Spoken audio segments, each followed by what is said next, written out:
Hi Aquarius! Welcome! Tingnan natin kung anong mensahe sa'yo ngayong February. Be open-minded po, hindi po halos lahat makaresonate kaya piliin nyo na lamang. And thank you nga po pala sa mga nag-subscribe lalong-lalo na sa mga bumabalik. Welcome po tayo. Give me the message for Aquarius. Ano yung mensahe sa'yo? Meron ka ditong side. So, nafe-feel ko dito yung pag-aani. Kumbaga, lahat ng pinaghihirapan mo ay magkakaroon na to ng magandang bunga. Okay? Ito lang nafe-feel ko dito kasi nagtatabas na to eh. Kumbaga, nag-aani na. Kumbaga, kinukuha niya or namimitas na siya ng kanyang mga pinaghirapan, ng kanyang bunga. Okay? Kung ano man yung tinanim mo, yun yung aanihin mo. Kumbaga, meron dito ang pinanganak ng 10. Give me more information. Nafe-feel ko dito yung tagumpay, harvest. Meron ditong birds. So, yung iba naman sa inyo, nakikita ko dito yung soulmate, okay? Meron ka ritong parating na soulmate or soul connection, okay?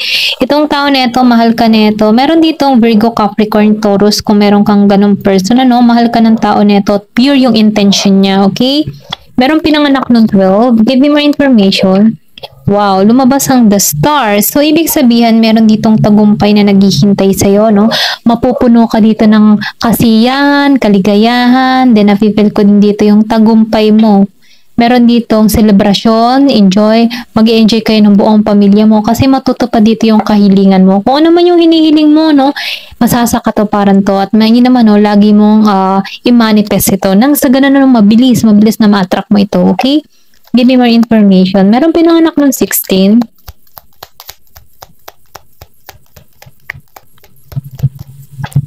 Give me more information. Ano yung mensahe sa'yo?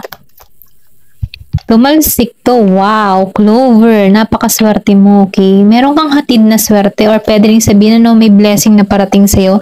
May kaperahan or pwede rin sabihin meron kang parating na pera. Ito na nakikita ko. Nasa iyo ang magandang kapalaran. Ito na na-feel ko dito sa Clover kasi ano na yan eh. Kumbaga meron ka ditong hiling na matutupad. Wish granted. Kumbaga. Ito na na-feel ko dito sa Clover. Swerte. Give me more information. Maybe yung mga pinaghirapan mo, yung mga tinatrabaho mo ay nagkakaroon na ng magandang resulta. Ayan. Meron pinanganak ng 2. Give me more information. Wow, yung iba sa inyo may ring. Kasi dito sa words, meron dito patungo sa'yo, okay? Totoo yung kung meron ka man ditong person or meron ka ditong kinakasama, no? Pwedeng may magbigay sa'yo dito ng singsing, okay? Meron ditong proposal, engagement. Ito rin nakikita ko kung meron kang person dito na Aries, Leo, and Sagittarius. Give me more information. Ano yung mensahe pa sa'yo? Tumalsik to. So, may letter. Meron din parating sa yung good news, balita, or pwede rin sabihin love letter, no? Ipapahayag ng tao neto yung kanyang nararamdaman. Pwede rin sabihin admirer, yung iba sa inyo, no? May secret admirer, or pwede rin sabihin kung meron ka ditong person, meron ditong magbibigay sa'yo ng mensahe. Ito rin nakikita ko. Nafe-feel ko dito yung deep emotion ng tao neto. Ipapahayag niya yung kanyang nararamdaman sa iyo. Okay? Give me more information. Ano pa yung mensahe sa'yo? Give me more information. Ano yung mensahe pa? So, child, okay? Meron dito magbubuntis or pwede rin sabihin, ano, meron ka ditong anak na kung saan nagbibigay sa iyo ng kaligayahan. Ito yung nafe-feel ko. Then, nakikitaan ko rin dito, meron kang past person dito, no, na bibisita sa iyo. Okay? Bibisitahin niya yung anak niya sa iyo. Okay? Ito lang yung nakikita ko. Meron ditong regalo or pwede rin sabihin, no, meron dito magbubuntis. Ito lang yung nafe-feel ko dito. Or pwede rin nakadil ka dito sa single mother, single father, ano, may anak na. Ayan. Meron pinanganak ng 13. Give me more information. Crossroads. So, ibig sabihin, ano, meron ka ditong pagpipilian. Kailangan mo ditong sundin yung intuition mo, sundin mo yung kutob mo, kung anong direction yung pipiliin mo. Kasi nakikita ko dito na may decision kang gagawin. Pwede rin kasi dumating sa'yo dito yung past, a new person, okay? Nasa sa'yo yung decision ko, ano yung pipiliin mo dito dahil ikaw makakalam kung ano yung totoong nararamdaman mo. Pero ganun pa man, ano, nakikita ko dito na meron ditong mensahe parating sa'yo. Kung ano yung tinitibok ng puso mo at kung ano yung magaan sa pakiramdam mo, dun ka tumahak ng landas. Okay? Ito lang yung nararamdaman ko. Kasi dito sa kabila may emptiness ka eh. Empty ka dito eh. Okay? Pero dito sa kabila, meron ditong tower. So, ibig sabihin, may seguridad. Seguridad yan. Merong seguridad na naghihintay sa'yo. Kaya lang, dito sa pagpipilian mo dito, kailangan mo dito ay maging matalino. Okay? Sundin mo yung tuition mo. Yan. Sundin mo yung kutob mo. Alam mo yan kung alin yung pipiliin mo dyan. Okay? Tingnan pa natin kung ano pa yung mensahe sa'yo. Give me the message. Ano pa yung mensahe sa'yo? So, lumabas to, no? Meron ditong caterpillar. So, sinasabihan ka dito, no, ang pagbabago ay parating. Lahat ng, alam mo yung tipo na, kung meron ka mang pinagdaanan before, hindi pa laging ganon. Okay? Yung tipo na kung ikaw ay problemado before, hindi pa laging ganon yung tatahakin mo. Kasi meron ditong pagbabago mangyayari sa'yo. Ayan. Meron ditong stop. So, nakikita ko dito sa stop, marami kang kinaharap na mabibigat na problema o marami kang kinaharap na sobrang hirap, ano, pero ganun pa man, ano, kahit ilang beses ka pang nakaranas dito ng kabigatan or sabi natin na pighati sa iyong buhay, ano, nalalampasan mo to, okay? Kasi narito na yung pagbabago. Hindi pa laging ganun yung mangyayari sa'yo, okay? Give me more information. Kumbaga matatapos na lahat yung mga paghihirap mo. Okay, ma-overcome mo na to. Ayan. Kasi nasa yung the sun, then may clover, ano, napipil ko dito yung malaking pagbabago sa buhay mo. Ayan. Ayan, tumalsik ito. Meron ka ditong eagle. So, tagumpay, okay? Kung meron mang gumugulo sa iyo, mapagtatagumpay mo tong mga obstacle, mga hadlang sa buhay mo, okay? Kasi agila na yan eh. Kumbaga ang agila, mataas ang lipad, mapagtatagumpayan mo man yung mga pagsubok na kinakaharap mo, okay? Kung meron ka mang kinakaharap mo ngayon, unti-unti malalampasan mo yan. Magtiwala ka lang at manalangin sa Diyos, okay? Laging positibo. Ayan. Meron ka ditong nest, so, na-feel ko din dito, no, sa nest, magkakaroon ka dito ng, alam mo yung seguridad, yan, pasensya na, nautal ako seguridad sa iyong pamilya, ayan.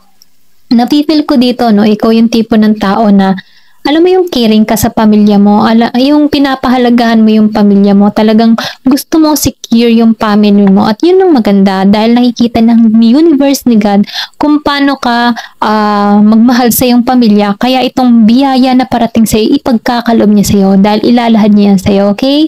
Tingnan pa natin. Give me more information. Ano pa yung mensahe sa iyo? Ayan. So, na-feel ko dito, no, sa broken bridge. Nagkaroon ka dito ng problema, no? Kumbaga, before, sobra ka nang nahirapan sa iyong mga suliranin. Akala mo, wala nang pag-asa, ganyan. Kumbaga, naging negative ka din dahil nagkaroon ka dito ng experience na mapait na kahapon. Pero ganun pa man, ano, na-feel ko dito na maaalisan mo to, no? Kung ito man before ay naranasan mo, may dahilan yan kung bakit mo naranasan itong kapighatian na to. Pero ganun pa man, ano, hindi palaging ganito yung mangyayari sa'yo, okay? Meron ka ditong tank card. So, meron ka ditong selebrasyon na mangyayari, no? May kasiyahan, kaligayahan, mag-i-enjoy kayo ng inyong family. Kasi tapos na to eh, itong broken bridge. Kumbaga, nalampasan mo to. Pero kung ikaw man na nakakaranas sa panahon ngayon ng ganito, unti-unti mawawala yan or matatapos din yan. Kasi ito yung naghihintay sa'yo, no? Si Eagle, Triumph, mapagtatagumpayan mo yung mga hadlang sa iyong buhay, okay? Tinan pa natin. Give me more information. Ano pa yung mensahe sa'yo?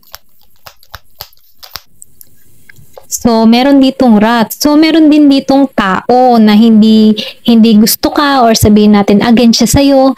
Pero ganun pa man, ano, wag kang masyadong magkatiwala din sa mga sasabihan mo ng iyong mga plano. Kumbaga, babala lamang to na piliin mo yung pagkakatiwalaan mo kasi hindi halos lahat ng nakaharap sa iyo ay totoo, diga? Ganun talaga. Pero ganun pa man, ano, bago ka, kung ikaw ay mayroong mga pangarap or kung meron ka mang nangyayaring maganda sa buhay mo, isekreto mo lang, okay?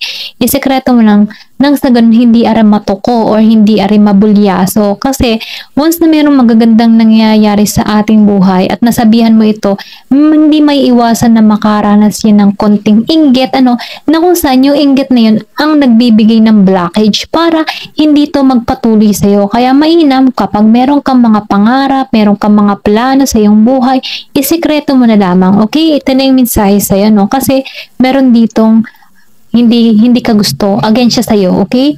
Year of the Rat, okay? Well, huwag ka mag-alala kahit merong against sa'yo, andito ang well na kung saan family wish, yan, nakalagay dito no, family wishes come true. Ayan, kumbaga noon, may tagumpay pa rin naghihintay sa'yo at yun ang maganda. Kaya mainam, ipanalangin mo ito, maniwala ka kay God kasi humiling ka ng malaki kay God kasi walang imposible sa Diyos. Ayan, thank you for watching and love and peace.